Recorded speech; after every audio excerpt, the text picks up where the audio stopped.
Santrampur police station વિસ્તારમાંથી વિદેશી દારૂ તથા બિયરના ટીનનો મુદ્દામાલ ઝડપી પાડી પ્રોહિબિશનનો ગણનાપાત્ર કેસ શોધી કાઢતી સંતરામપુર પોલીસ. મહીસાગર જિલ્લાના સંતરામપુર પોલીસ સ્ટેશન હદમાં વિદેશી દારૂની હેરફેર અંગે મળેલ ગુપ્ત બાતમીના આધારે મોટી કાર્યવાહી કરવામાં આવી છે. પંચમહાલ ગોધરા રેન્જના પોલીસ મહાનિરીક્ષક આરવી અસારી સાહેબ તથા મહીસાગર જિલ્લાના પોલીસ અધિક્ષક સફીન હસન સાહેબના માર્ગદર્શન અને સૂચન મુજબ પ્રોહિબિશન મુદ્દે અસામાજિક પ્રવૃત્તિઓ પર કડક કાર્યવાહી કરવામાં આવી રહી છે. આ અનુસંધાને નાયબ પોલીસ અધિક્ષક સંતરામપુર વિભાગના માર્ગદર્શન હેઠળ તથા ઇન્ચાર્જ પોલીસ ઇન્સ્પેક્ટર એચબી ગામિતીની સૂચના મુજબ પોલીસ સ્ટાફ બલૈયા ક્રોસિંગથી મોટી ભુગેડી તરફ આવેલ માર્ગ પર પ્રોહી વોચમાં હતો.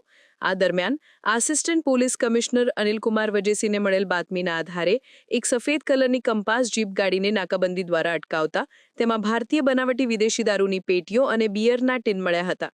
ચકાસણી દરમિયાન કુલ કિંમત ₹2,76,154નો વિદેશી દારૂ મળી આવ્યો હતો. સાથે સાથે એક મોબાઈલ ફોન કિંમત ₹5,000 અને કંપાસ જીપ ગાડી કિંમત ₹18 લાખ મળીને કુલ ₹20,81,154નો મુદ્દામાલ કબજે લઈ પ્રોહિબિશનનો ગુનો નોંધવામાં આવ્યો છે.